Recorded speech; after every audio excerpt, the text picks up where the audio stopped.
Es múltiple opción, cuanto mucho habrá alguna opción que tienen que escribir una palabra, pero nada, es mínimo porque los tenemos que corregir ese día.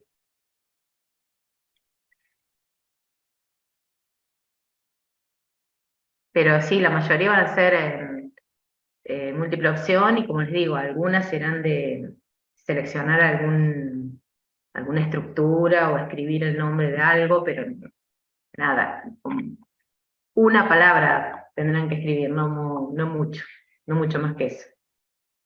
Profe, ¿y se sabe cuántas preguntas van a hacer y en cuánto tiempo? Y es una hora, ¿no? Es corto. Creo que van a ser 25 opciones, una cosa así, con alguna para redactar. Ah, bueno, gracias.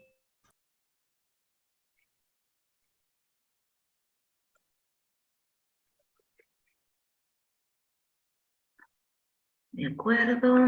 Bien. Recuerden que la semana que viene tienen el laboratorio de neuro. Va a ser en Toro, sí. Sí, sí, ahí estaba contestando una.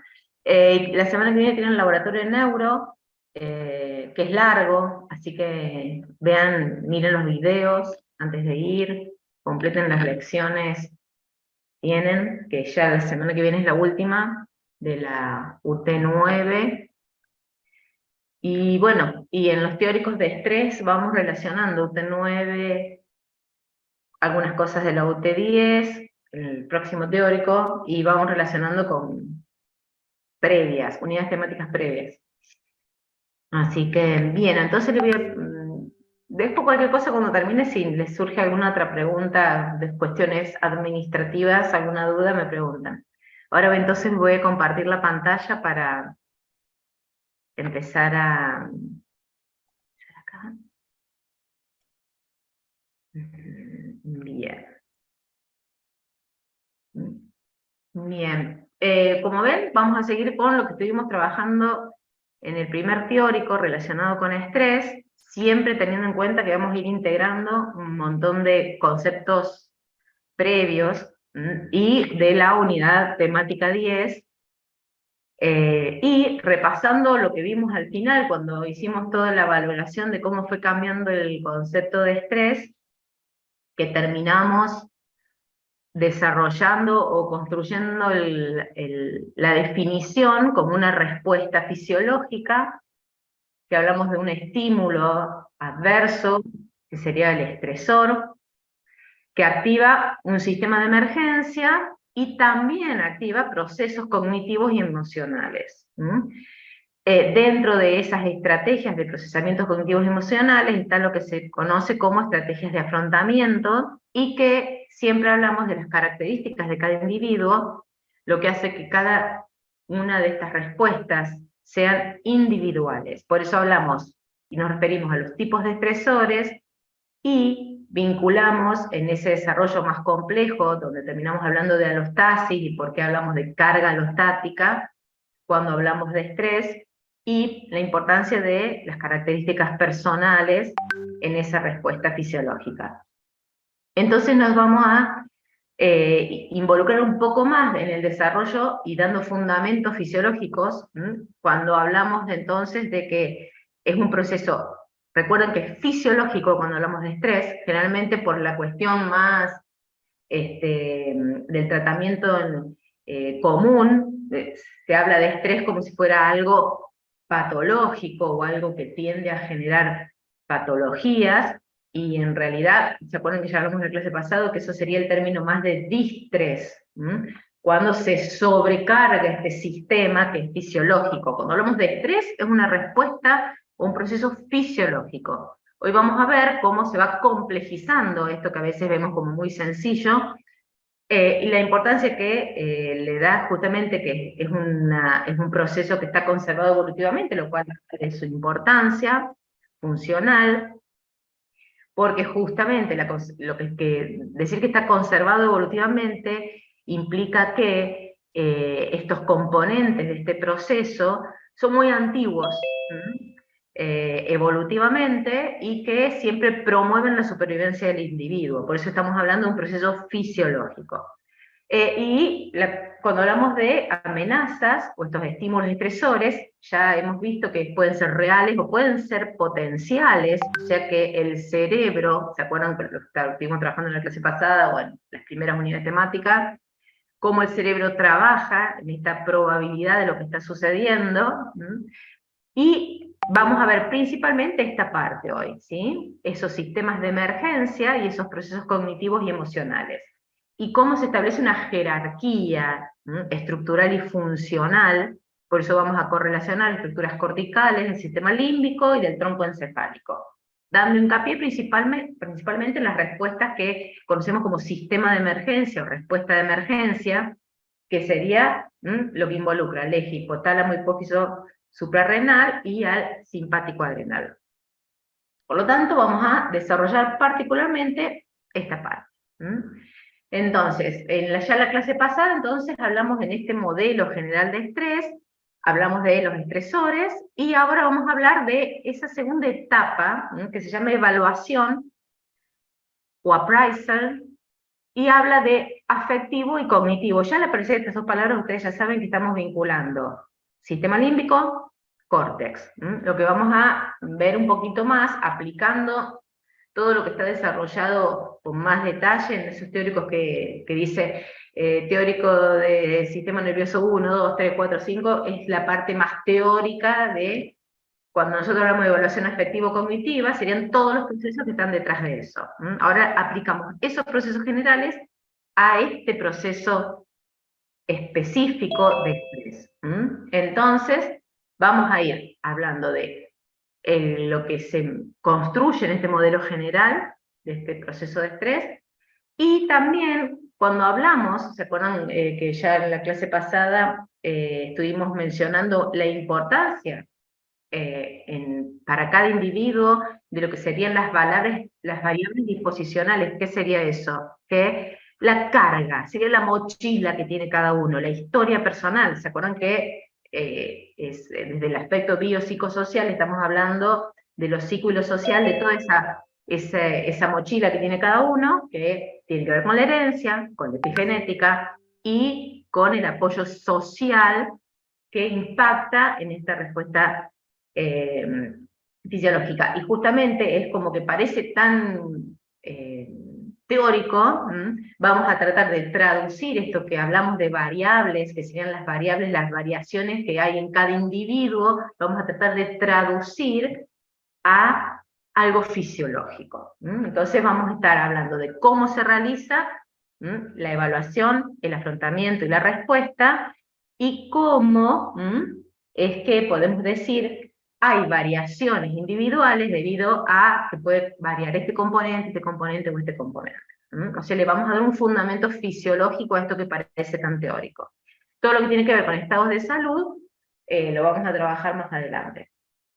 Entonces, cuando lo relacionamos a qué llamamos de evaluación afectiva y cognitiva, tenemos que tener en cuenta que esta interacción entre los sistemas corticales, o todas las estructuras corticales y todas las estructuras del sistema límbico, en el fondo lo que están haciendo es que cada individuo evalúa y, entre comillas, vamos a llamar así, decide si ese estímulo es estresante o es un estímulo aversivo o no. Eso sería lo primero, que esta interacción entre el sistema cognitivo y el sistema afectivo y límbico están, entre comillas, decidiendo. La primera cuestión es eso: ¿es aversivo? ¿Es un estímulo estresante? Puede que no, dada su historia, la historia personal de ese individuo. Para otro individuo puede ser que se perciba como amenazante ese estímulo. Ahí vemos la primera diferencia ya en esta dualidad. Hay individuos que consideran que un estímulo puede ser aversivo, para otros ese mismo estímulo en esa misma situación no es aversivo, o sea, no es estresante. Entonces, ¿cómo es que se construye estas diferencias en la evaluación del estímulo estresor? Siempre, fíjense que vamos a considerar estímulo estresor y miren que aparece en esto la experiencia ante ese mismo estímulo. Y participan particularmente varias estructuras que las vamos a mencionar siempre ahora. El córtex prefrontal medial, obviamente porque es el que termina construyendo esa percepción del mundo que nos circunda, recibiendo todas las aferencias del sistema límbico, reconstruye constantemente el mundo que nos rodea. Obviamente es el principal responsable de lo que se llama control top-down, que hemos visto que serían todas las eferencias que parten de la corteza hacia estructuras subcorticales. Por eso hablamos generalmente, al aparecer en esa teoría del cerebro T1, todo lo que es corteza, hablamos de que hay una supremacía, entre comillas, de toda la construcción cognitiva sobre lo emocional y afectivo del sistema límbico. Hay una parte específica que es importante en esta evaluación cognitiva y afectiva del estímulo, que es la orbitofrontal, una partecita de la corteza que está acá, viene en el límite. ¿Por qué es importante? Porque es como que constata constantemente esa parte de la corteza el estímulo y lo pone en valoración con respuestas previas, cuestiones aprendidas, con toda la interacción con el sistema límbico, y tiende a frenar respuestas instintivas. O sea, ese control top-down es importante desde el córtex orbitofrontal, que para decirlo es una de las partes de la corteza que se termina de mielinizar en la adolescencia tardía. Y sería justamente la que pone freno a algunos tipos de respuestas que serían riesgosas para el individuo. Y el córtex cingulado, que es la parte como más interna del córtex, que queda justo encima del sistema límbico, y esta es la encargada de monitorear posibles conflictos entre las valoraciones y las conductas que se pueden dar. Obviamente que hace control de los sistemas atencionales, que se acuerdan que tenemos a ese nivel cortical el sistema atencional que focaliza la atención. Entonces, si hay competencia entre dos estímulos, es el córtex cingulado, debido a las aferencias límbicas que tiene y la gran interacción, que termina enfocando el sistema atencional frontal hacia el estímulo que se valora más importante desde la emocionalidad. Por eso hablamos de relacionado con el control de la atención, y de un montón de funciones ejecutivas que son las que tienen desarrolladas en el teórico. Obviamente que uno lo menciona así en una extrema simplificación, porque todas estas estructuras suelen estar muy vinculadas por interneuronas y hay un flujo de información constante, pero por eso hablamos de que es una red. Y tiene justamente una gran interacción con el sistema límbico. O sea que además de tener interacción entre ellas, tiene interacción con la amígdala como parte muy antigua del sistema límbico, que es la estructura más básica que detecta estímulos vinculados a la supervivencia y los vincula directamente a la emoción del miedo, y a su vez muy vinculado al hipocampo como parte de esa estructura del sistema límbico, donde se procesan constantemente el contexto, correlacionándolo con las historias previas de la vida de cada uno, o sea, con la memoria, ya sea episódica, o sea, de los propios episodios de la vida, como la memoria declarativa. Y todo esto entonces está constantemente realizando una evaluación, por eso hablamos que es afectiva y cognitiva. Esa evaluación de ese estímulo, que puede ser un estímulo inesperado o un estímulo que se considera amenazador, recuerden que puede ser real o puede ser imaginado, ¿sí? Y esa evaluación entonces de las situaciones, lo que algunos llaman evaluación primaria, porque también paralelamente esta evaluación no es solo del estímulo, sino también de los recursos del propio individuo. O sea, constantemente el cerebro está evaluando los estímulos que nos rodean, pero también está evaluando, cuando ese estímulo se detecta como amenazador, qué recursos tenemos para la próxima etapa, que es el afrontamiento. Por lo tanto, ¿qué podemos decir? Que está la evaluación, que dijimos que es afectiva y es cognitiva. Vimos cuáles son las principales estructuras que están interactuando en esa evaluación cognitiva y afectiva. Que la evaluación es principalmente del estímulo, pero también se comienza a evaluar los recursos con los que se podría afrontar ese estímulo.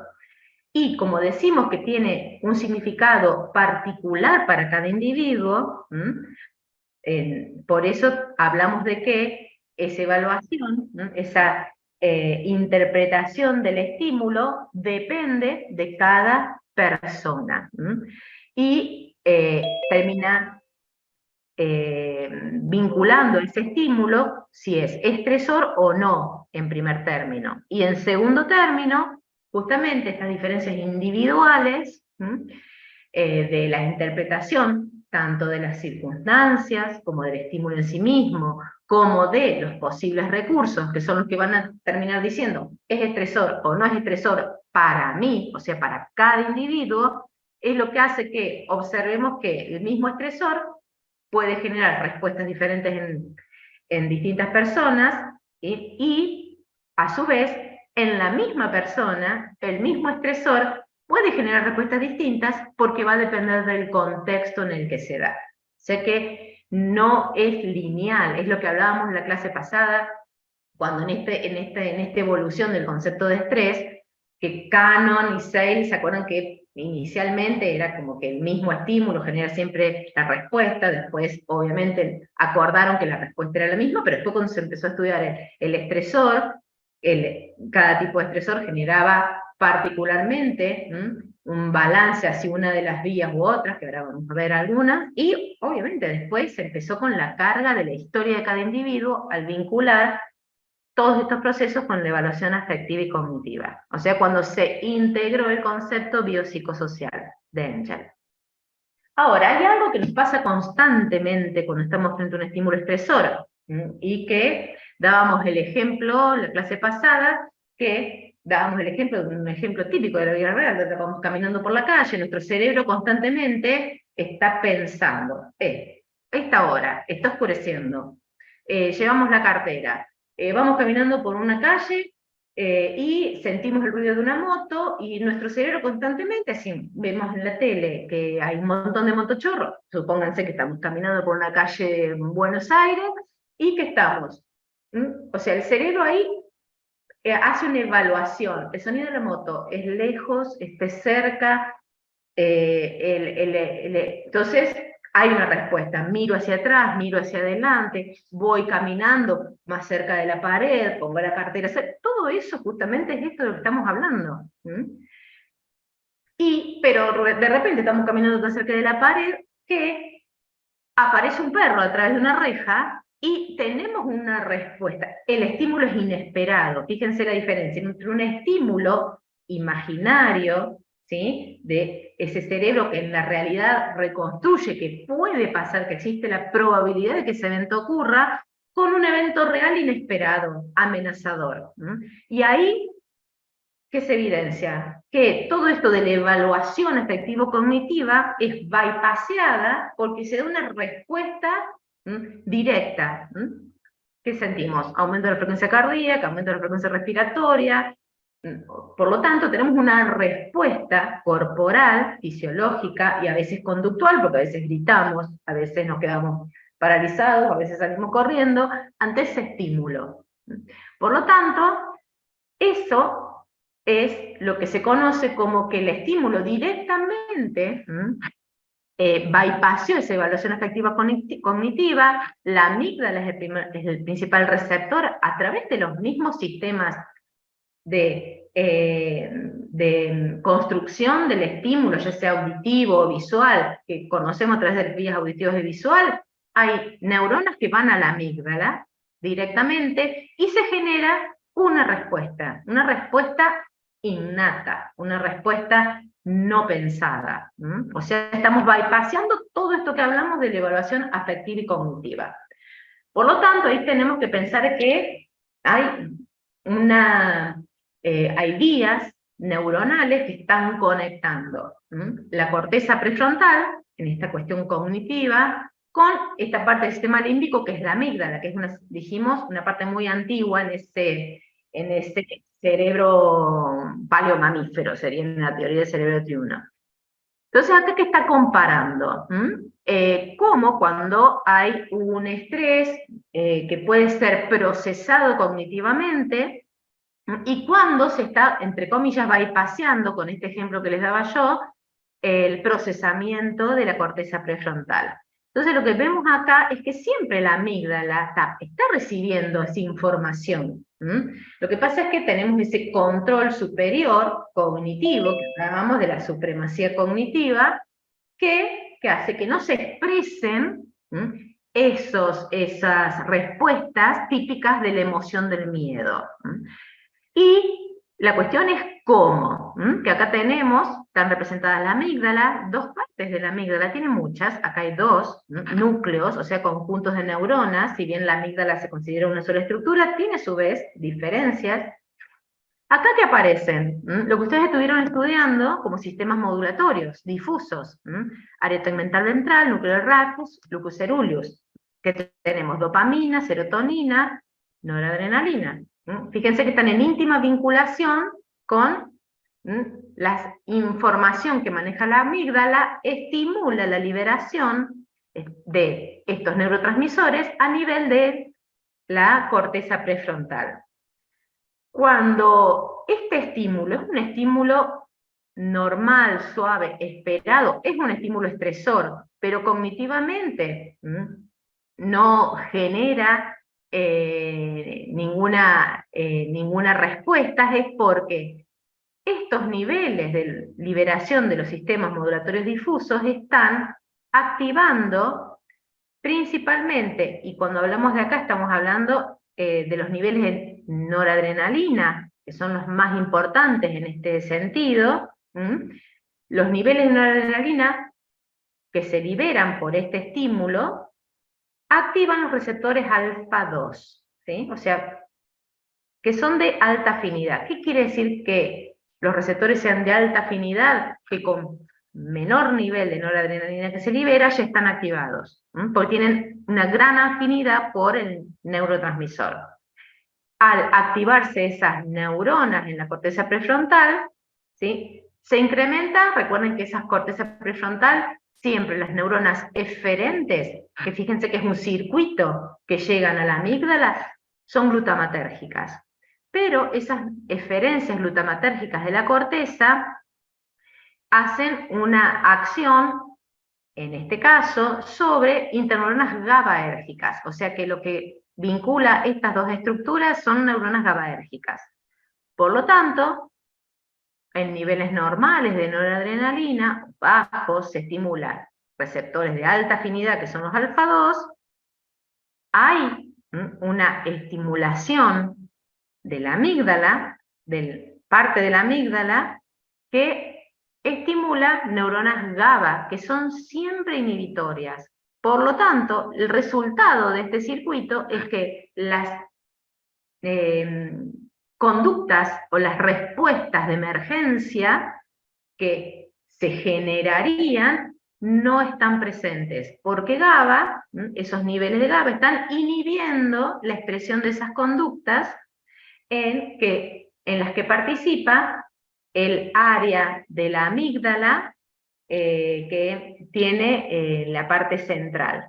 Entonces acá se genera una inhibición de esto y no se expresan las conductas. Ahora, ¿qué pasa cuando esos estímulos, como dijimos entre comillas, qué quiere decir que bypasseen? Porque se genera por el estímulo aumentado, ¿qué cosa? Que aumenten mucho la liberación de estos neurotransmisores del sistema modulatorio difuso. ¿Cuál nos interesa particularmente? Dijimos lucus ceruleus, noradrenalina. Cuando se elevan mucho los niveles de noradrenalina, se activan los receptores de baja afinidad, que antes no se activaban, que en este caso son los alfa 1. Fíjense que acá habla que el cociente es alfa 2 sobre alfa 1. Fíjense que se invierte. ¿Por qué? quedan muchos más receptores alfa-1 que alfa-2 activados. Porque esos alfa-1, al haber gran liberación de noradrenalina en el córtex prefrontal, se activan.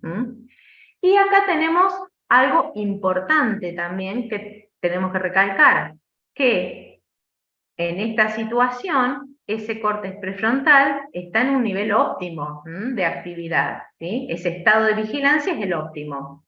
Ahora, cuando pasa esto, fíjense qué pasa con, acá tenemos el estado de el estado de vigilancia aumenta y la función de la corteza prefrontal disminuye. Que uno siempre piensa que cuanto más estímulo del sistema de vigilancia o de niveles de noradrenalina en esa corteza, mejor la respuesta. No es así. Porque recuerden que tiene una forma de U. Digamos, la eficiencia de las funciones cognitivas de la corteza prefrontal. Si estamos en un nivel aletargado, sería baja inervación del locus coeruleus, pobre actividad de la corteza prefrontal. Con los niveles adecuados, que son los que se están mostrando acá, respuesta más adecuada, mayor eficiencia en el procesamiento cognitivo. Cuando aumenta mucho, o sea, nos pasamos de revoluciones en este sistema de vigilancia, ¿qué pasa? Disminuye la eficiencia de las funciones cognitivas en la corteza prefrontal. Y esto también hace que se bypasseen ese tratamiento cognitivo y que directamente, fíjense que la flecha que estaba acá no está, se anula, al activarse los receptores alfa-1, se anula esta vinculación inhibitoria. ¿Por qué? Porque va a terminar, al activarse los receptores alfa-1, se reduce, pasa todo lo contrario, se reduce la actividad de las eferencias de glutamato, por lo tanto, acá ¿qué pasa? Esto, que era GABA, no está activado, por lo tanto, todas las conductas que se expresan a través del aumento de actividad del resto de la amígdala, como estos núcleos centrales, pierden la inhibición, y ahí aparece todo el abanico de respuestas que nosotros conocemos como respuestas ante un estímulo que genera la emoción del miedo, tanto conductuales como del sistema nervioso autónomo. Y eso serían las que conocemos como respuestas inconscientes, respuestas innatas.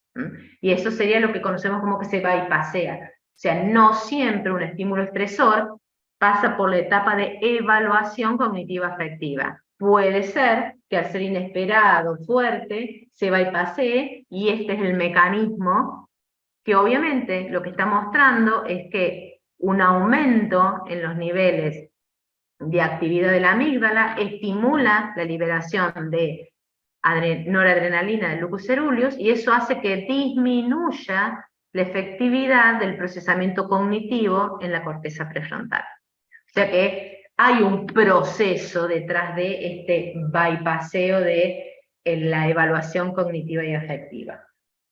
Entonces, cuando vemos esta evaluación afectiva cognitiva, que ustedes lo pueden encontrar en algunos libros como Pricer, podemos identificar como algunas variables que hacen a que cada persona tenga un resultado distinto de esta evaluación. Obviamente, los patrones de actividad neuronal dado por su historia de vida, esto les va a terminar de cerrar cuando veamos el efecto por ejemplo, el estrés crónico, porque los patrones que se van generando a lo largo de la vida en la corteza orbitofrontal, que era la conducta de riesgo, en la de singular, que es la que está constantemente cotejando la conexión con el sistema límbico, y la amígdala, no todos tenemos las mismas redes y los mismos patrones de respuesta. Y eso tiene que ver con los estímulos, ya sea en la vida prenatal, como en la infancia, como en la adolescencia. Y eso genera justamente disposiciones personales totalmente distintas. Por ejemplo, este es un ejemplo, puede darse a la inversa, el hecho de percibir como eventos potencialmente amenazantes, algunas personas lo van a percibir como menos amenazantes, En ese caso es porque su amígdala tiene menos reactividad. Tiene una mayor actividad de la corteza orbitofrontal en esa evaluación del riesgo y una respuesta más eficiente de esas neuronas eferentes glutamatérgicas de la corteza prefrontal. O sea que cuando hablamos de las variables o las diferencias de cada persona, tenemos que remitirnos a pensar que hay redes neuronales, hay receptores, hay mensajeros químicos que construyen en cada uno de nuestros cerebros variaciones, y eso hace que nuestras respuestas sean de evaluación, en este caso cognitiva y afectiva, sean distintas. Y cuando hablamos de evaluación afectivo-cognitiva, los patrones de actividad de estas tres estructuras son los más importantes que explican la variabilidad entre las personas. Ahora vamos a desarrollar un poquito entonces la siguiente etapa, que se acuerdan que hablábamos que en esta evaluación no solamente se evalúa el estrés, el estímulo estresor, sino también las herramientas, los recursos que tenemos para dar respuesta. Y esos recursos tienen que ver directamente con lo que se conoce como estrategias de afrontamiento o coping, sería como el sinónimo en inglés. Que se considera el preámbulo de la respuesta que se va a generar ante ese estímulo ya identificado como estresor. Porque estas etapas 3 y 4 se dan cuando ya vinimos por esta rama, la percepción del estímulo se detecta como un posible estímulo aversivo, por lo tanto, se comienzan a gatillar mecanismos de respuesta. Se reconocen las estrategias de afrontamiento y comienza la respuesta ante el estresor. Entonces, primero vamos a definir lo que es afrontamiento, desde la fisiología, porque es un concepto bastante psicológico, pero tiene sus fundamentos biológicos, por eso tenemos que abordarlo desde la fisiología, porque es parte de esta respuesta fisiológica, o de este proceso fisiológico que es el estrés. Entonces, para un individuo, para un humano, se habla de un conjunto de pensamientos y comportamientos que se movilizan ante estímulos aversivos o estresantes. ¿Por qué decimos en el humano hablamos de conjunto de pensamientos? Porque en un animal lo que únicamente que se observa es la movilización de un montón de respuestas conductuales. En el humano podemos trabajar el conjunto de pensamientos que se activan ante la identificación de un estímulo como estresor. Entonces, todo ese conjunto de pensamientos y comportamientos serían los que hacen al afrontamiento. Ahora, dependiendo del autor, si es un autor más desde el aspecto biológico, etológico, incluye en estas respuestas, en este conjunto, los comportamientos, tanto conscientes como inconscientes, o sea, también en parte las respuestas que serían innatas. Y otros que serían más desde el punto de vista psicológico, solamente incluyen en este proceso la movilización consciente y voluntaria. Nosotros vamos a abordar el aspecto más complejo, que sería todo el conjunto de pensamientos y comportamientos, tanto innatos como voluntarios. Y en ese contexto se puede entonces observar todo esto de forma muy resumida. Podemos hablar de que puede haber afrontamiento reactivo, que sería como el mismo concepto de homeostasis reactiva, que sería cuando se presenta el estresor y se observa una reacción. Reactivo, reacción ante el estímulo, que en este caso es estresor. Y un afrontamiento proactivo, que es cuando se generan pensamientos y comportamientos que tienden a neutralizar futuros estresores del mismo tipo. Por lo tanto, tenemos que hablar, cuando hablamos de afrontamiento, por eso hablamos de pensamientos y comportamientos. Ejemplo, este sería un ejemplo típico.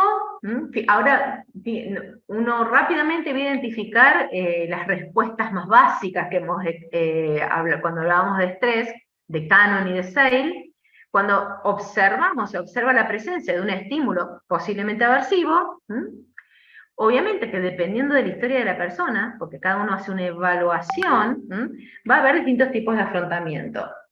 Puede generarse el afrontamiento básico, clásico, lucha o huida. La piso o salgo corriendo, básicamente, a la araña. Y eso está representado funcionalmente, o sea, biológicamente, por lo que ya hemos estado viendo en la clase pasada. Lo que ya hablábamos de la respuesta, donde se le daba hincapié a la vía más neuronal a través del simpático, que ya había descrito Cannon, y la de la corteza suprarrenal, que es la que describía Seil. O sea que esa respuesta de lucha-huida está mediada, ya vamos a ver el detalle, porque esto el modelo básico de lucha-huida. Sería lo primero. El primer conjunto, en este caso, es de comportamientos movilizados ante ese evento estresante, que obviamente ya observamos que si se dan de forma rápida, están, entre comillas, bypassando en cierta forma, ¿sí? La evaluación cognitiva y afectiva. Esta sería una respuesta rápida, nata. Ahora, pueden darse otro tipo de respuestas. Puede ser que luchemos o el otro es la parálisis, o sea que no se observa respuesta, pero en sí misma la parálisis es una respuesta, es una parte de ese comportamiento movilizado ante el evento estresante, o puede ser que cuando ya hemos estado expuestos a este estímulo, se realice ya sí una evaluación cognitiva afectiva, o sea que se aprende justamente cuando tenemos historias sobre y vínculo con ese tipo de estímulo. Por ejemplo, las arañas, se pueden movilizar otros conjuntos de pensamientos para este afrontamiento. Por ejemplo, si ya conocemos el tipo de araña, o sea que saber qué tipo de araña es, que sería un conjunto de pensamientos en este afrontamiento, sería una forma de confrontar al estímulo. Obviamente, entonces, si lo traducimos, esto tiene un montón, entonces, de aristas. O sea que las más básicas serían las que se remontan a Cannon y Seil, lucha o huida. Le podemos incorporar la parálisis como respuestas, ¿sí?, de movilización de comportamientos innatos. Después aparecen todo el conjunto de pensamientos que hasta allá han sido categorizados por psicólogos, psiquiatras, porque esto es muy utilizado, cuando, por ejemplo, cuando se habla de estrés postraumático, cómo se trabaja esos tipos de estrés. Entonces, fíjense que esta sería uno de los primeros cuestionarios generados, miren, por Lazarus, ¿se acuerdan que lo mencionamos? Porque fue uno de los que estudió los tipos de afrontamiento. Ahora son mucho más extensos, pero esto nos da una idea del concepto de afrontamiento desde la dimensión de conjunto de pensamientos, que llevan a qué? A veces a movilizar comportamientos. Entonces, fíjense que, por ejemplo, habla de autocontrol, ¿sí? Eso es una forma de gestión cognitiva ante el estresor. Búsqueda de apoyo social. También es una forma de afrontamiento ante estresores. Esto es de escape evitación, remite directamente a la lucha o huida, en el caso de escape. En el caso de evitación, es algo que vamos a ver ahora, que son las conductas de desplazamiento ante un estresor, que por ejemplo acá habla de alcohol y drogas.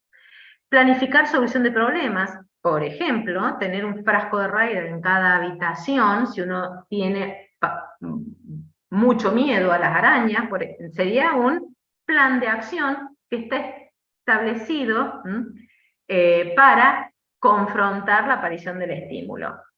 O sea que, como ven, este concepto de afrontamiento ha ido creciendo de mano de la psicología, por lo tanto, en su expresión ampliada, hablamos de todas las estrategias que se dan por el procesamiento cognitivo y los comportamientos movilizados, ya sean por aprendizaje o innatos. O sea, sería la vista, la visión más compleja del afrontamiento.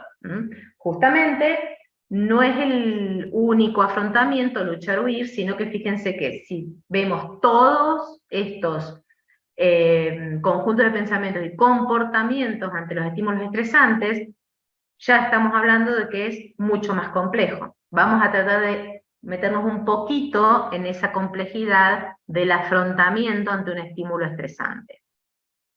Obviamente que van a participar nuevamente las estructuras de la evaluación, porque dijimos que en la evaluación del estímulo, que lo primero era que se hacía era determinar si el estímulo es estresante para mí, para mi historia, y en el caso que es estresante, también estoy evaluando los recursos, ahí ya estoy en ese gris entre la evaluación cognitiva y emocional y el afrontamiento, pues ya comienzo a evaluar los recursos de esa respuesta.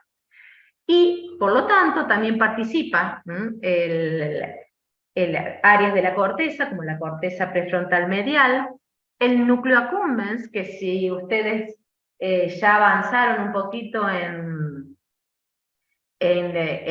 la construcción de planes motores, cuando hablamos del núcleo accumbens, sería un núcleo que es muy chiquito, pero muy importante, porque sería la interfaz, sería donde convergen información del sistema límbico e interactúa con los planes motores.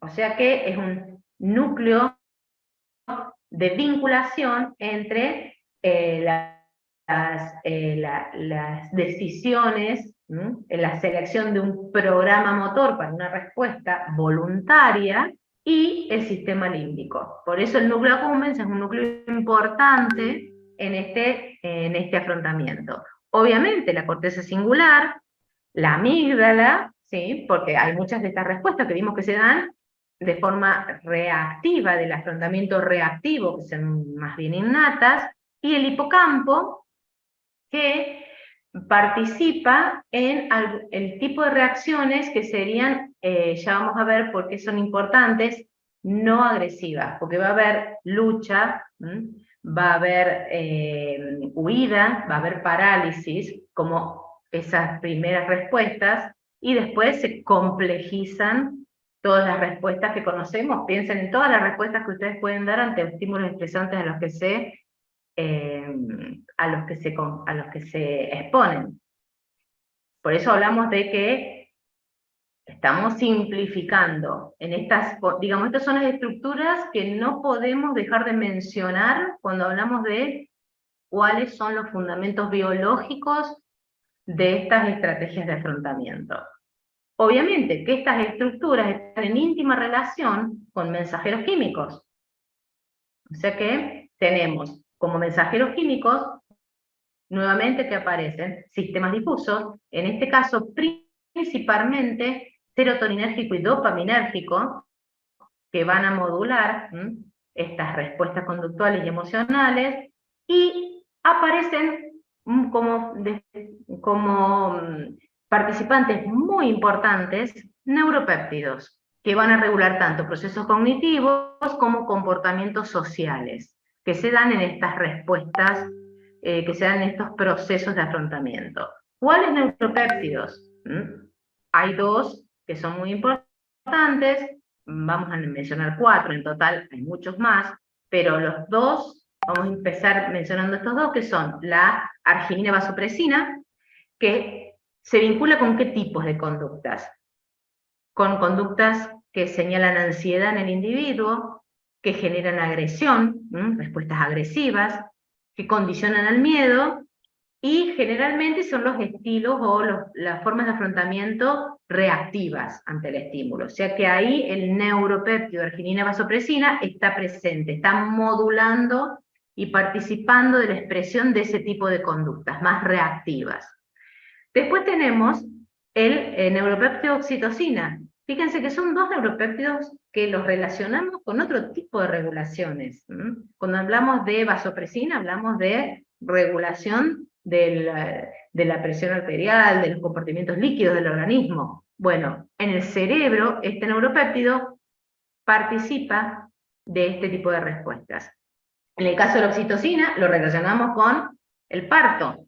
En el cerebro hay estructuras que tienen receptores de oxitocina y que el aumento de los niveles de oxitocina facilita la expresión de conductas justamente opuestas de las que facilita la arginina vasopresina, que son las de cuidado, apego, acercamiento social. O sea, estilos pasivos de afrontamiento ante un estímulo estresante. Vamos a ubicarnos entonces dónde están estos sistemas. Nombramos dopamina, nombramos serotonina, nombramos vasopresina y oxitocina. Entonces, cuando hablamos de los neuropéptidos, es importante tener en cuenta que en este caso es muy particular porque se liberan de las terminales, porque hay neuronas centrales, del sistema nervioso central, que inervan distintas estructuras. Fíjense, el núcleo accumbens, por ejemplo, amígdala, que liberan estos neuropéptidos. También estos neuropéptidos pueden ser liberados de las dendritas, o sea que hacen unas regulaciones más locales y más cercanas a los cuerpos de estas neuronas magnocelulares, que están ¿dónde? En el núcleo paraventricular y supraóptico, que ustedes ya lo conocen, porque son los que estudiaron en histología, que liberan justamente vasopresina y oxitocina. Pero en este caso, no vamos a hablar de los que están regulando las funciones vitales, sino que se liberan de la dendrita, o sea que se liberan al medio, al líquido extracelular, impactan en neuronas que están cercanas, pero también hay vías terminales que inervan otras partes del cerebro. Y principalmente modulan la actividad de la amígdala, que es muy importante. Y cuando decimos de modo opuesto es porque dijimos que unos participan en respuestas más bien reactivas y otros de vínculo social. Y otro componente importante de estas estructuras que participan en los procesos de afrontamiento, dijimos que es la serotonina, que también aumenta su secreción ante la presencia del estresor. Y cuando hablamos de serotonina, ustedes también ya lo vieron, cuando hablamos del sistema modulatorio difuso, el serotoninérgico es uno de ellos, y fíjense que cuando se activa su secreción, está inervando todo un montón de estructuras corticales y límbicas, también inerva estructuras subcorticales, y a nosotros nos importa esto, la parte de impacto sobre la corteza prefrontal, en este caso ventromedial, también acá estaría la órbita frontal y acá la dorsolateral, que es donde se generan los procesos cognitivos. Lo importante es que tiene una regulación autoinhibitoria. ¿Qué quiere decir? Que también hay parte de esas neuronas que liberan serotonina que regulan su propia liberación. O sea que cuando lo vemos de cerca, a esto que estamos hablando, tenemos en el núcleo paraventricular esas células magnocelulares que conocemos las que estimulan las relaciones endocrinas, pero acá estamos hablando de que también hay eferencias hacia otras estructuras y que también hay una difusión desde las dendritas. Y entonces, de ese modo, está impactando en estos procesos de afrontamiento. Y dijimos de manera opuesta. En el caso de la serotonina, ¿qué tenemos? Que hay una vinculación directa con la corteza prefrontal y ¿se acuerdan que dijimos que tenían una autorregulación inhibitoria? Serían estos los cuerpos que liberan serotonina. Ven, siempre tienen una terminal del mismo axón que está regulando la liberación de esa misma serotonina. O sea que tenemos ahí distintos mecanismos. La cuestión ahora es cómo se vinculan entre ellos esas neuronas del núcleo paraventricular con las neuronas que liberan serotonina, con las neuronas glutamatérgicas de la corteza prefrontal. Entonces acá tenemos estas tres estructuras vistas como con un zoom, obviamente simplificado, y que tenemos, dijimos, corteza prefrontal, ya sabemos, neuronas glutamatérgicas. Acá tenemos las neuronas que liberan serotonina, y acá tenemos en el hipotálamo las neuronas magnocelulares que liberan vasopresina, arginina vasopresina. Entonces, obviamente que sabemos que esa corteza prefrontal, procesamiento cognitivo, está estimulando, y cuando se detectan estos estímulos estresantes, se libera serotonina. Fíjense que sería como un circuito, que hay una regulación de esa liberación de serotonina. No es que, ¿eso qué quiere decir? Que cuando aumenta mucho la actividad de estas neuronas, se autolimita, no se exacerba la acción de estas neuronas en la corteza prefrontal. Pero también esta serotonina que controla la actividad hipotalámica de estas neuronas arginina vasopresina. O sea que, fíjense que conforman un circuito, y un circuito que tiene, entre comillas, gracias a esta autorregulación de la serotonina, una limitación. Y también tenemos que estas neuronas hipotalámicas, fíjense que están inervando otros tipos de neuronas, que son las que reconocemos cuando aparece esta sigla HAA, son las neuronas que participan del eje hipotálamo hipófiso adrenal. Y fíjense entonces que tenemos acá, que tanto a nivel hipotalámico, las neuronas que liberan arginina vasopresina, como a nivel del núcleo del RAFE, las que liberan serotonina, están regulando la actividad del hipotálamo y del eje hipotálamo hipófiso adrenal. O sea que ahí tenemos la vinculación. Esta cosa que veíamos como que el estrés llega con una flecha directa al hipotálamo, al eje hipotálamo hipófiso adrenal, no. Hay otras estructuras por encima que están regulando esa actividad. Y tenemos a la corteza prefrontal, a otras estructuras hipotalámicas, y también la modulación, en este caso, del sistema serotoninérgico. Obviamente que esto se complica más, porque dijimos que hay otro neuropéptido importante que participa, que aparece acá, que es CRH o CRF, F porque es de factor, algunos trabajos aparecen como factor, a veces como hormona, que sería el péptido o neuropéptido que participa de este eje hipotálamo hipófiso adrenal, o sea, estas neuronas son las que liberan CRF, pero a su vez también ese CRF está impactando en la actividad del núcleo del RAFE, o sea, está regulando la liberación de serotonina. Nuevamente tenemos ahí que ese circuito está bajo una constante regulación. Ese CRH es muy importante, porque nuevamente acá aparece ese concepto de receptores que tienen mayor afinidad, menor afinidad, y en el caso del CRH hay dos subtipos de receptores, los que se llaman 1 y 2. Dependiendo entonces los niveles de este péptido que se liberan, CRH, se va a activar o el 1 o el 2. Y eso hace que se estimulen o que se inhiba la liberación de serotonina. Por lo tanto, ahí tenemos otro neuropéptido, ya vimos, oxitocina, arginina vasopresina, CRH, como importantes partícipes de estos procesos de afrontamiento y de expresión de conductas. Ahora, nos falta otro péptido que es importante, que es la MSH, la hormona melanocito estimulante. Y ustedes dirán, bueno, pero melanocitos, yo estudié que los melanocitos están en la piel también, esta hormona melanocitoestimulante es la que estimula a nivel de la piel,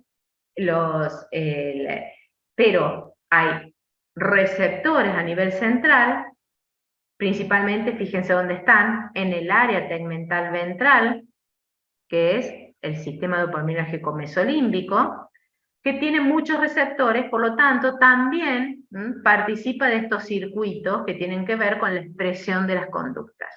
Ahora vamos a ver qué son esas conductas que mencionamos como conductas de desplazamiento del estrés. O sea que cuando se detecta, cuando hay un procesamiento emocional y cognitivo del estímulo estresor, este eje que se activa, que vimos recién, que ese estímulo libera CRH, se activa el eje, dijimos, pero también se activa el procesamiento de lo que se conoce como preprohormona, que es de la ACTH, que es la PONC, que no solamente genera CTH, sino que genera otros péptidos, que son los que impactan en estas conductas de desplazamiento. Entonces, cuando nosotros vemos y encontramos en los libros la preprohormona, que se va cortando por las enzimas en distintos componentes, lo vemos así, y bueno, conocemos la ACTH, pero esto no nos explica mucho de cómo se dan los procesos, porque cuando hablamos de otros péptidos como la MSH o como la beta-endorfina, tenemos la MSH que modula estas respuestas conductuales y la beta-endorfina que modula el dolor. En ese caso, todo lo que tenga que ver con dolor, revísenlo en el teórico de nocicepción.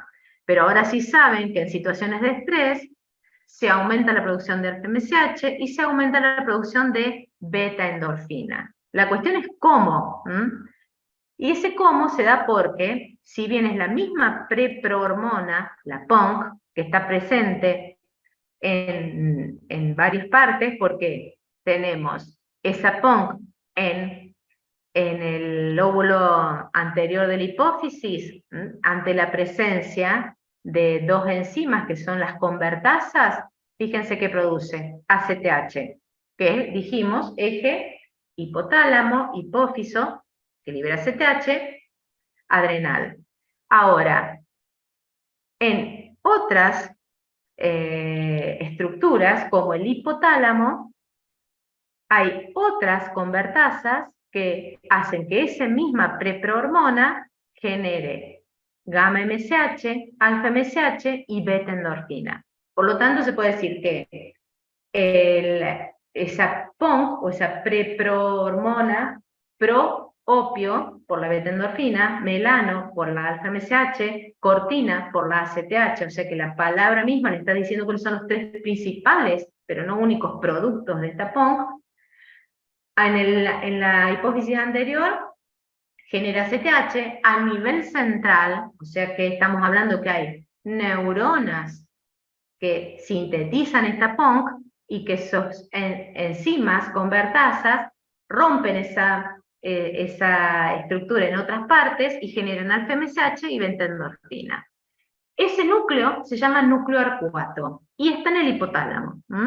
Ese núcleo arcuato tiene proyecciones, o sea, sus neuronas llegan a la eminencia media, que en íntima relación con la hipófisis, a la amígdala, al área tegmental ventral, a la sustancia nigra, al lucus ceruleus, o sea, fíjense, regula liberación de sistema dopaminérgico difuso, sistema serotoninérgico, sistema adrenérgico, al núcleo del tracto solitario, el nodo, que ahora lo vamos a mencionar de nuevo, más importante de integración del sistema nervioso autónomo y su respuesta, hasta la médula espinal y el córtex. O sea que inerva un montón de estructuras.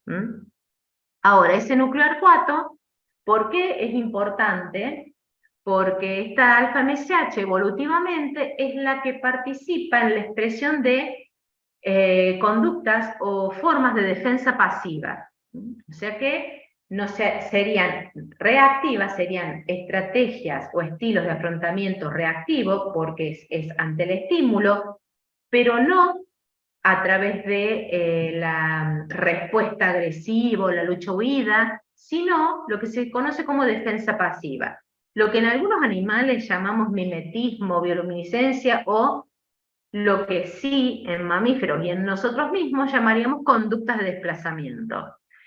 Que son algunas conductas de desplazamiento, son las que se conocen como conducta de aseo excesivo, síndrome de estiramiento y bostezo, y dirían, ¿se dan en el hombre? Sí, se dan en el hombre. Situaciones de estrés agudo, como por ejemplo estar en una conferencia, o dar respuesta a cosas que no se conocen, ustedes van a observar este tipo de conductas, que teóricamente es limpiarse la nariz, rascarse, como ven ahí en la foto, no son conductas adecuadas ante una, digamos, ante un público. Son conductas de desplazamiento de estrés, que serían vinculadas a lo que se llama aseo excesivo, que sería aseo sin el estímulo que lleva el aseo. Estiramiento, bostezo. También conductas de desplazamiento, ¿cuáles se ven acá? Fumar, tomar alcohol. Son conductas de desplazamiento mediadas por el aumento de este neuropéptido, que es alfa-MSH, que actúa principalmente sobre el área tegmental ventral, y de allí núcleo accumbens, selección de algunos patrones de comportamiento de desplazamiento del estrés. Ahora, ¿qué receptores tiene este neuropéptido MSH? Se ubican como receptores MC por melanocortinas, la MC viene de melanocortina, y hay varios, todos están, fíjense, cuando ven esta estructura, sería acoplados a proteínas G, y lo que marca acá es que tienen distinta afinidad por los distintos neuropéptidos que se liberan de la propia melanocortina. Fíjense, en este caso el 2 es el de específicamente la CTH, el 3 y el 4 son los que más nos importan, porque vamos a ver que son los que están a nivel central. Los otros, fíjense que están a nivel periférico, también regulan el metabolismo, y el 1 sería el que encontramos en la piel, que es el que generalmente hablamos de alfa-MSH, pensamos en la piel. Acá aparece esta sigla, EGRP, se las puse para que cuando lo vean sepan a qué nos estamos refiriendo. Es otro neuropéptido, que es un antagonista, un neuropéptido que se libera del sistema nervioso, que es antagonista de los receptores, que serían estos dos receptores centrales, o sea que están en el sistema nervioso central, participan de la expresión de estas conductas, y también vamos a ver que participan en la regulación de la ingesta, súper importante, ¿qué quiere decir? Que son antagonistas competitivos, que se unen al receptor, pero lo bloquean, no lo activan. Y la otra contraparte que dije, si quieren ver un poco más de endorfinas y regulación del dolor, tienen que ir al teórico de nocicepción, pero no solamente esos péptidos opiáceos participan de la nocicepción, sino de un montón de otras funciones a nivel del sistema nervioso central, y participan obviamente de las respuestas de afrontamiento o coping. Y así como decíamos que, como una cuestión más bien paradigmática, ¿no? Que decíamos, oxitocina expresa o participa en la expresión de conductas que tienen que ver con el cuidado, con el apego, con conductas sociales, y la arginina vasopresina con respuestas más activas, agresivas. En este caso, también como opuestas, en este caso las melanocortinas y los opioides también tienen en la mayoría de sus funciones efectos opuestos. Por lo tanto, por ejemplo, acá, cuando hablamos de motivación, atención, aprendizaje y memoria, las melanocortinas aumentan esos procesos, activan esos procesos, los opioides los disminuyen. Acá que tenemos el umbral al dolor, lo incrementan los opioides, pero lo disminuyen las melanocortinas. Fíjense que también participan casi de forma opuesta en la regulación de los sistemas difusos, noradrenérgicos, dopaminérgicos y colinérgicos. O sea que ahí tenemos que tanto melanocortinas como opioides participan de un montón de procesos y generalmente de forma opuesta. Entonces, todo esto que estuvimos viendo serían parte de cómo serían los fundamentos biológicos, fisiológicos, de lo que se conoce como estrategias de afrontamiento, que ya comienzan a ser parte de la respuesta cuando el individuo detecta que ese estímulo es un estresor.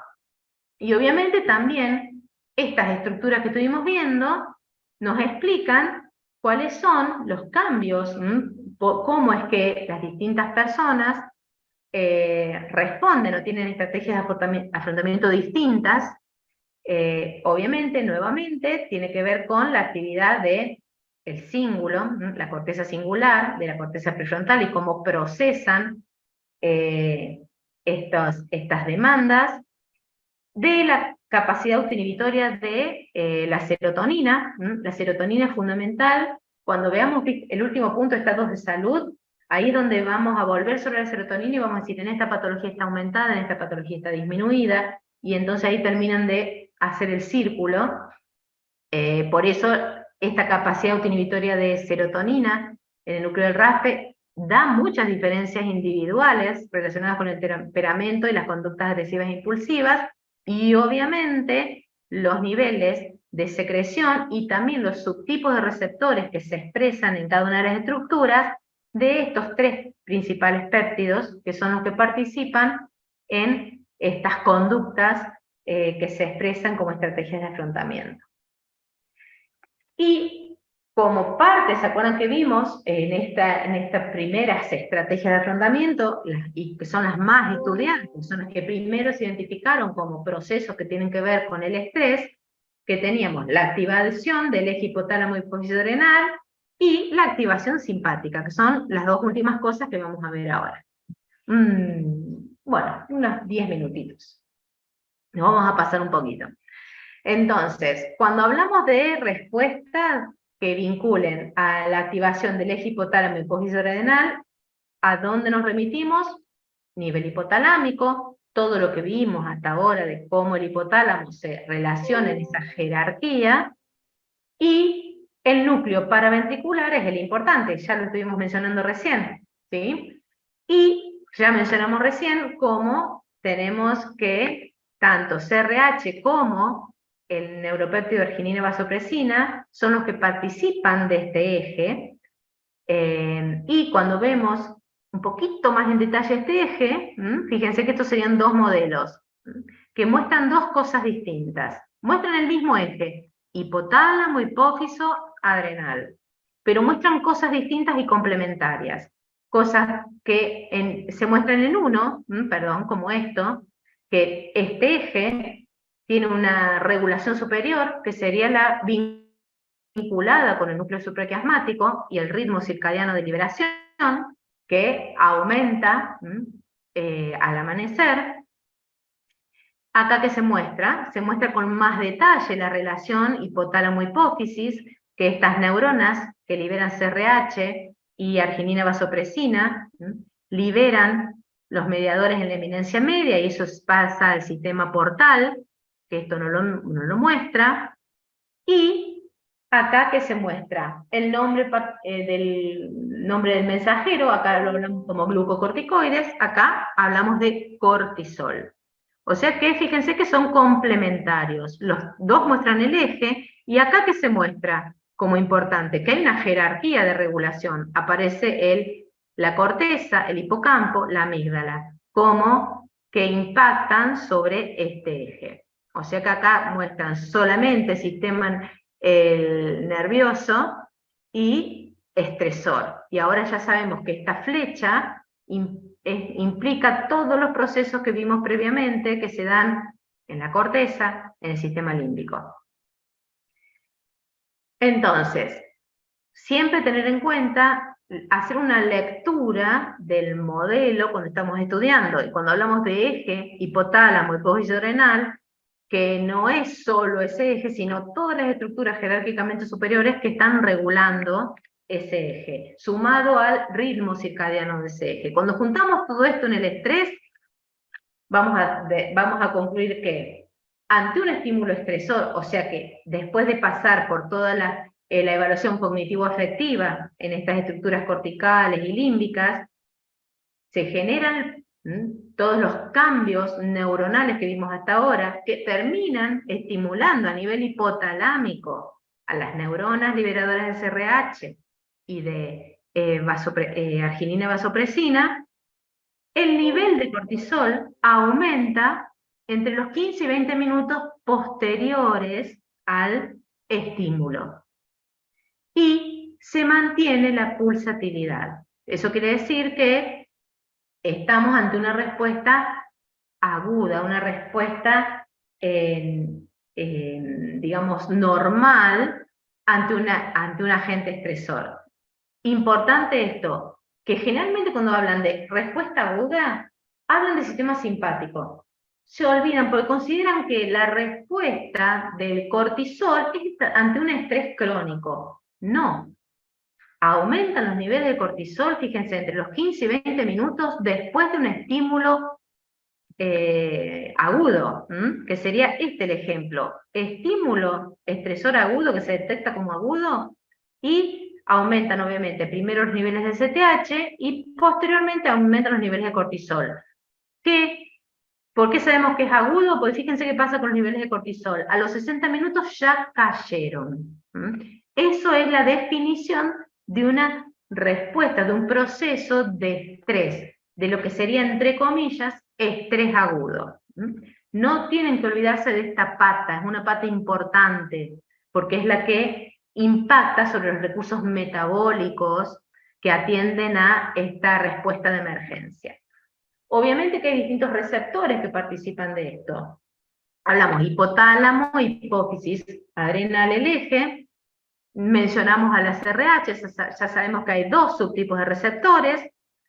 Los 1 son principalmente centrales en estas estructuras, los 2 son centrales en hipotálamo y periféricos. O sea, esto ya nos quiere decir que la SRH también se libera sistémicamente y tiene un montón de otros efectores, que ya los vamos a ver más adelante, principalmente relacionados con las células inmunes. En este caso, CRH1 es el que participa en el eje, estimula la síntesis y liberación de STH, y vasopresina, arginina vasopresina, a través del receptor B1, estimula la liberación de ACTH, que es lo que vimos en el modelito anterior. Les voy a volver para que no se pierdan. En esto que vimos acá, estamos lo mismo que dijimos recién. ¿Dónde estamos? Esto que vimos acá. Esto es lo que vimos recién.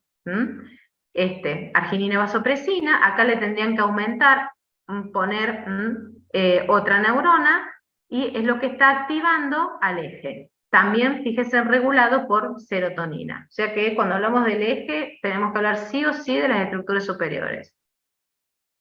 Entonces, volviendo al eje, tenemos que la ACTH, ya vimos que la ACTH en la hipófisis tiene una partición, proviene de la PONC, tiene unas enzimas de corte que liberan ACTH, y esa ACTH actúa ante un receptor que es el MC2. ¿Se acuerdan que había varios receptores? El del ACTH, que sería periférico, porque está en la corteza adrenal, es el MC2.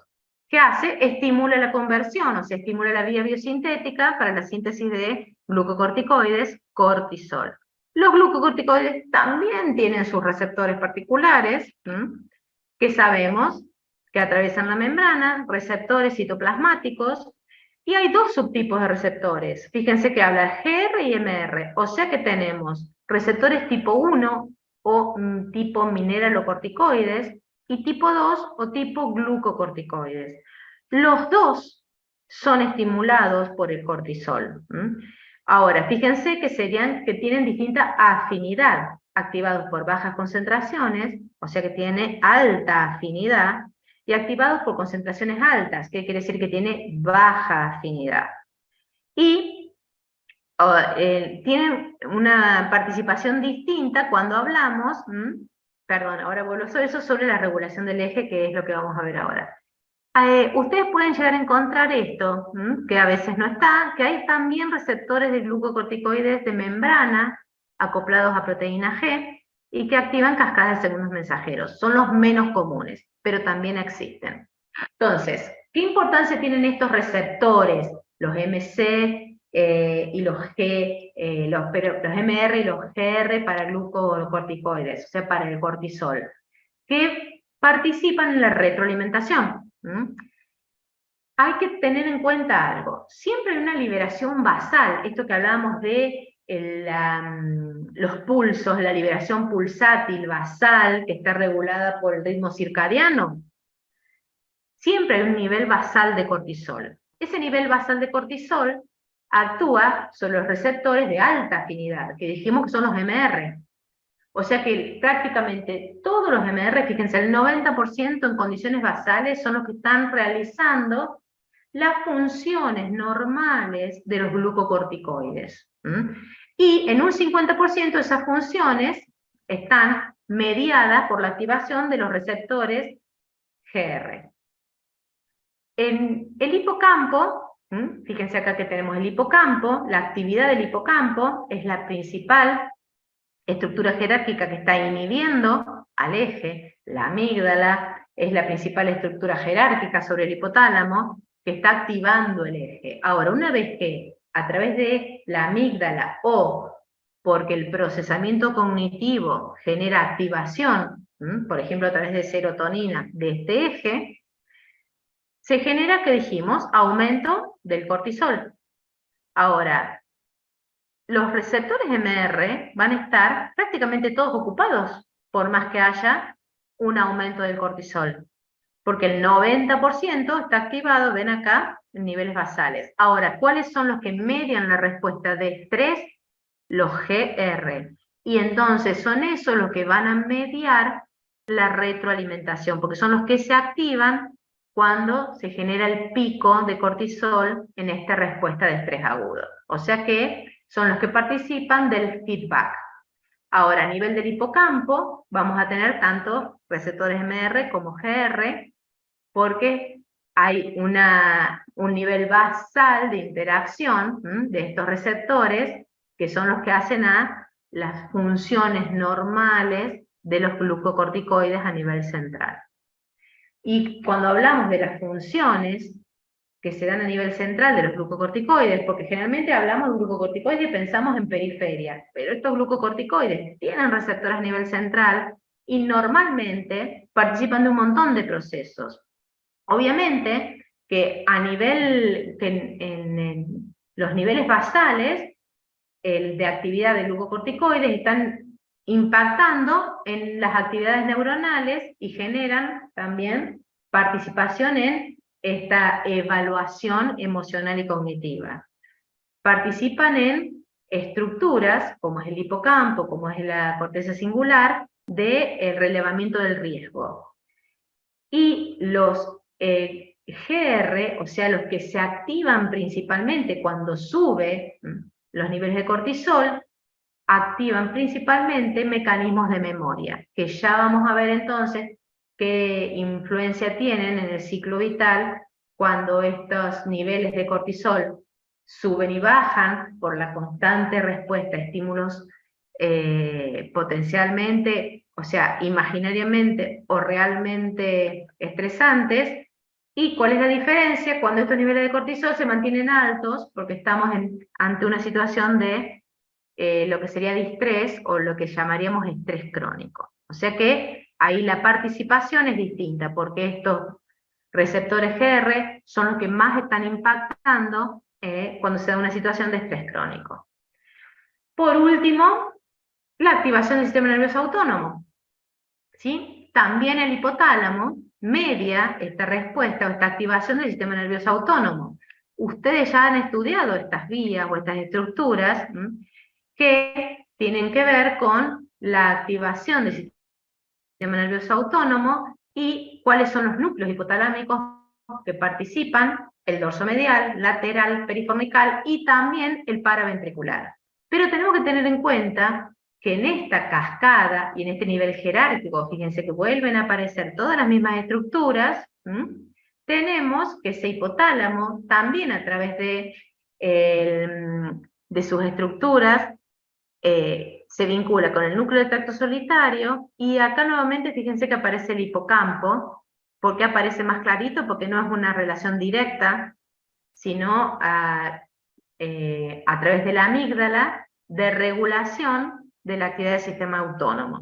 O sea que el sistema autónomo, nuevamente, si bien a veces cuando hablamos de sistema autónomo, anatómicamente se dice que son las vías efectoras, participa de todo el conjunto, de todo el sistema, y entonces tiene un montón de aferencias que llevan a sus núcleos, que son los que están acá, ambiguo, ventrolateral, el núcleo dorsal del vago, todas las neuronas presinápticas, simpáticas, todas estas estructuras que hacen a la activación del sistema nervioso autónomo, tienen un impacto, una regulación desde la corteza, el sistema límbico y el hipotálamo. Y otra estructura que participa mucho en su regulación, porque es el principal núcleo que recibe información visceral y somática y la traduce esa integración en respuesta autonómica, es el núcleo del tracto solitario. O sea, es el núcleo que nunca tiene que faltar cuando hablemos del sistema nervioso autónomo. Fíjense acá que tenemos el núcleo del tracto solitario en íntima vinculación con estructuras hipotalámicas. ¿Qué está modelizado en este azul y rojo? Más allá de la vinculación, fíjense, bidireccional entre el núcleo del tracto solitario y las estructuras hipotalámicas, que ese núcleo paraventricular que mencionamos mucho en el eje endocrino también participa de la regulación autonómica, y lo que está en azul serían las estructuras, estas estructuras, esto es amígdala, esto es la corteza paralímpica, lucus ceruleus, todos, fíjense que se integran esa información en el núcleo del tracto solitario, a través del núcleo del tracto solitario, impactan el sistema nervioso autónomo, y estas estructuras azules serían las que activan la respuesta simpática, y cuando hablamos de todas estas estructuras marcadas en rojo, serían las que activan el sistema parasimpático. O sea que, y hay algunas, fíjense que tienen los dos colores, que quiere decir que cuando integran la información, dependiendo cómo la integren, activan el simpático o el parasimpático. Nombramos el lucus ceruleus, muy importante, ustedes ya lo saben, ya lo hemos nombrado, porque es parte de del sistema, de los sistemas difusos, que liberan noradrenalina. Lo importante es que el lucus ceruleus es la única inervación adrenérgica que tiene la corteza. De ahí no olvidarnos de esto, que impacta en el estado de alerta, como vimos en las primeras diapositivas, y ahí influyen las funciones cognitivas, pero también impacta su liberación, ¿en dónde? En la activación del sistema nervioso simpático. Obviamente porque integra esa información con el núcleo del tracto solitario. Por lo tanto, al activarse estas vías, aumenta el estado de alerta, aumenta el tono muscular, aumenta la actividad del sistema ejecutivo y cognitivo, y se activa el sistema nervioso autónomo. Esa sería la importancia de tener siempre y recordar la actividad del lucus ceruleus como activador también de la respuesta autonómica. O sea que acá tenemos que ese lucus ceruleus activa lo que conocemos, no las vamos a mencionar ahora, como todas esas respuestas que se dan a través del sistema nervioso autónomo ante una situación de estrés agudo.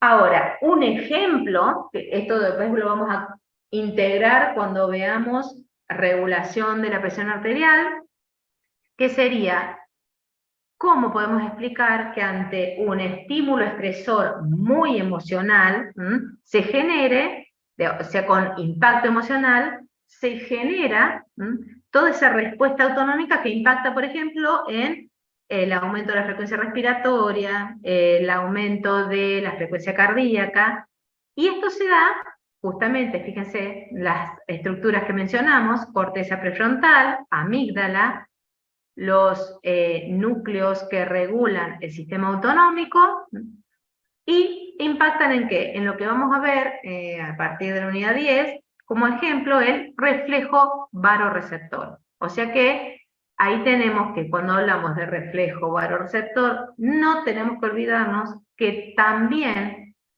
estos niveles jerárquicos, corticales, sistema límbicos, hipotalámicos, impactan en los efectos de la respuesta al estrés. Y esa respuesta, generalmente la que vemos es cuando se expone al estresor, aumenta la reacción simpática, paralelamente disminuye la parasimpática, que sería una respuesta muy rápida, que tiene un rebote, y después se retorna a lo normal.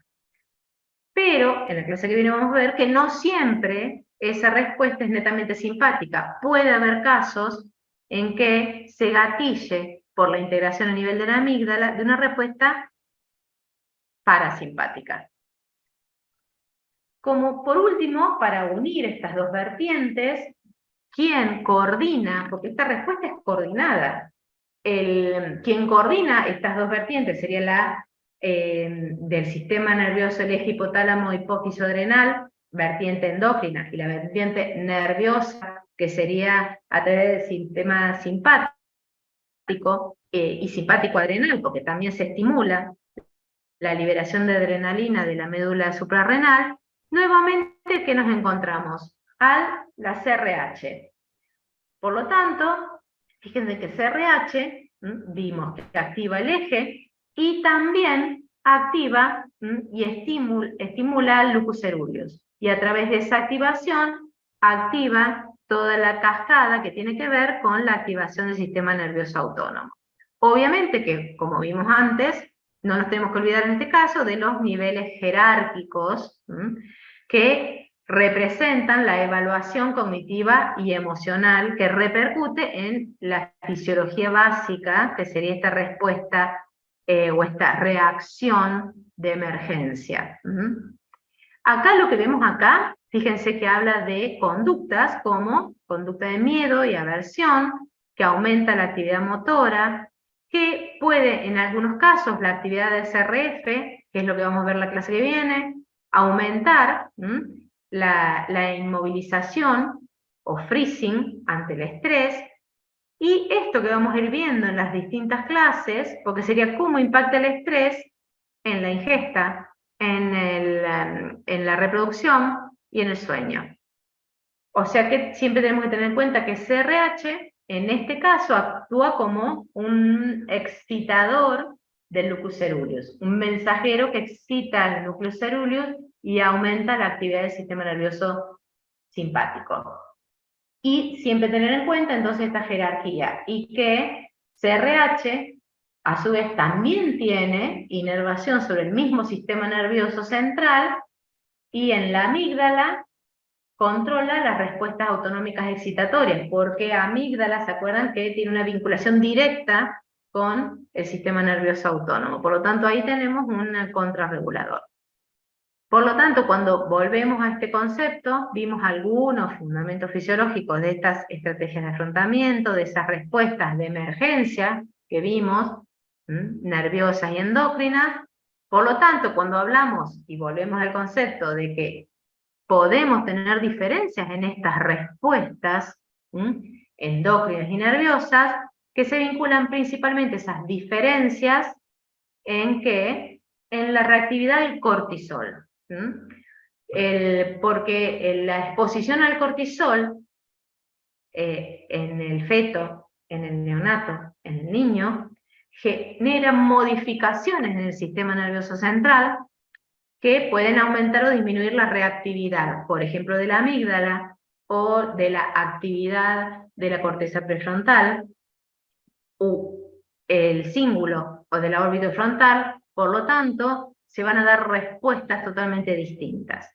Y también, en el caso de la corteza singular, a través del hipotálamo, en la respuesta autonómica y del eje hipotálamo hipófiso renal. O sea que fíjense que siempre que hablemos de diferencias individuales, de por qué hablamos de diferencias individuales de respuesta ante el mismo estímulo, o ante el mismo estímulo en distintos contextos, tenemos que tener en cuenta que cada una de esas personas en su historia de vida generó patrones de respuesta, generó vinculaciones entre esas redes neuronales distintas.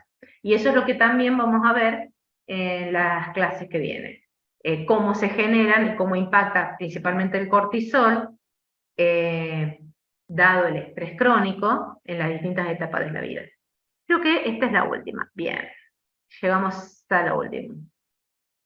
No sé si había algún mensaje. No. Bien. Entonces, fíjense, cuando vayan estudiando todas estas cuestiones, tengan en cuenta sus propias experiencias. Sobre todo cuando hablamos de estrategia de afrontamiento, piénsenlo. Cuando ustedes lo piensan en sus propias experiencias, va a ser cuando más fácilmente aprendan todos estos procesos. Así que bueno, la clase que viene seguimos ya vinculando con la respuesta que tiende a ser patológica, que sería la respuesta de distrés. Y entonces vamos a llegar a ese último ítem, que sería cómo impacta en el estado de salud de la persona. Bien. Bueno. Profe. Sí. No escucho.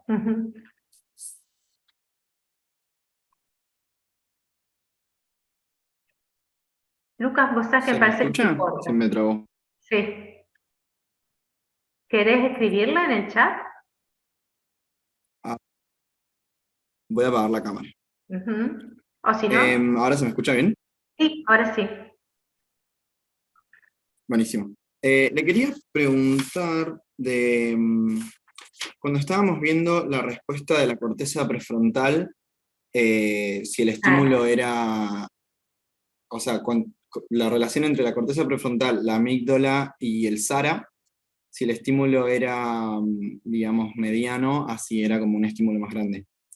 Dijo que habían receptores alfa 2 y alfa 1 que eran más...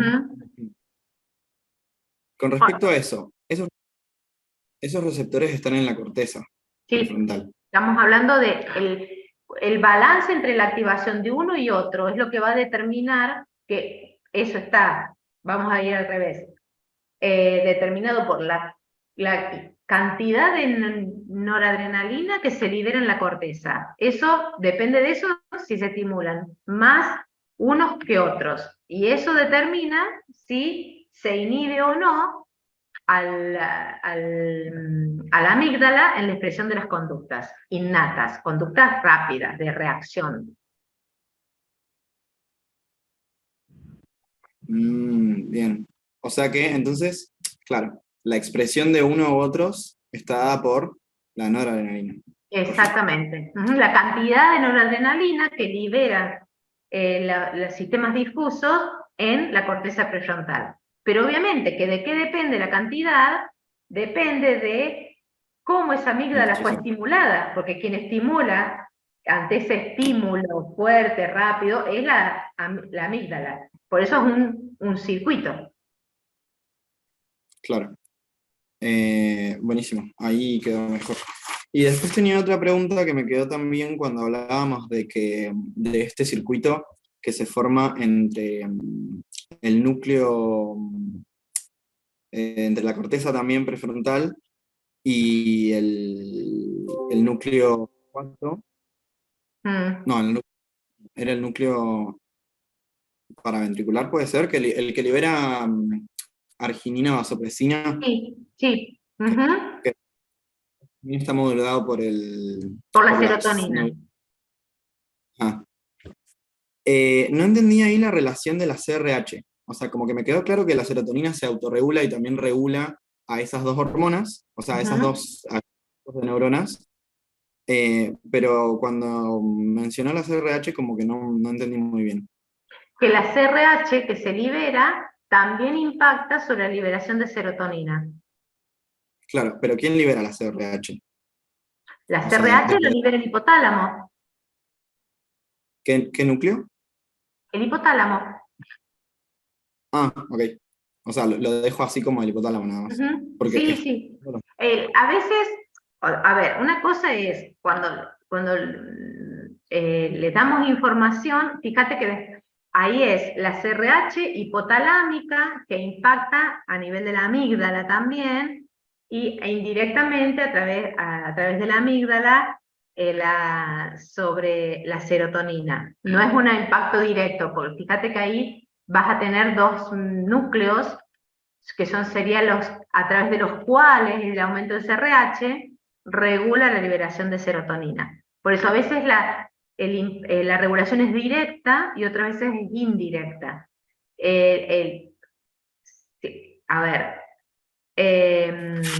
a veces también les mostramos distintos subtipos de receptores porque se explica, la única forma de entender que a veces estimule y que a veces inhibe es por la presencia de dos subtipos de receptores distintos. ¿Se entiende el concepto?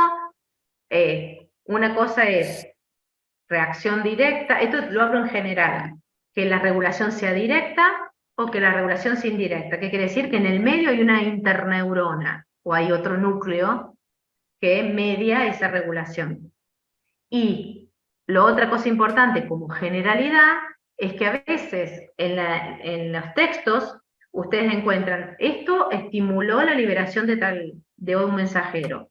Pero el mismo se pone como en el caso ahí que veíamos de adrenalina y la corteza, noradrenalina. Entonces, ¿cómo? Leí en un lugar que la noradrenalina en la corteza prefrontal la estimula, y en otro vi que disminuye su actividad.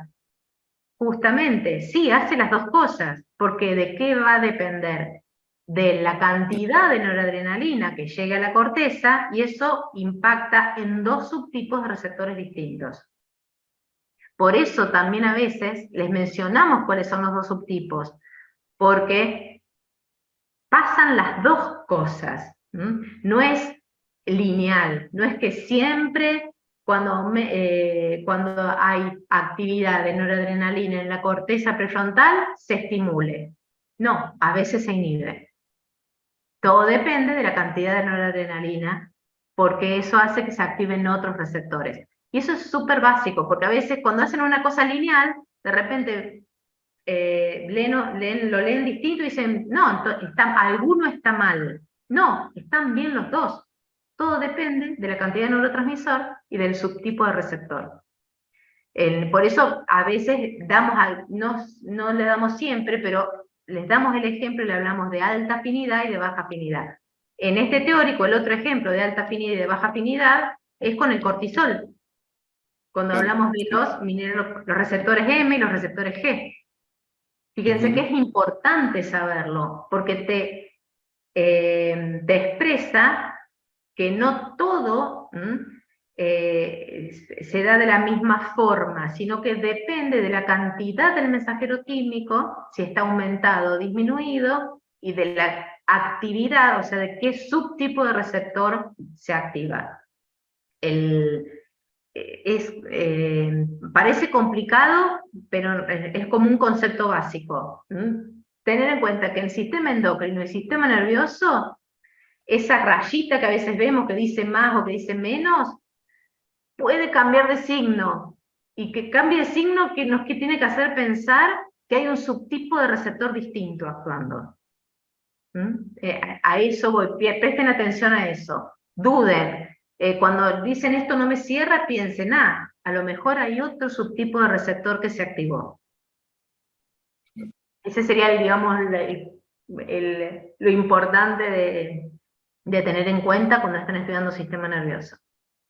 Y que son circuitos, siempre son circuitos. Entonces, que generalmente se autorregulan entre ellos. Bien, bueno, Sí. entonces, sigan repasando y el viernes que viene seguimos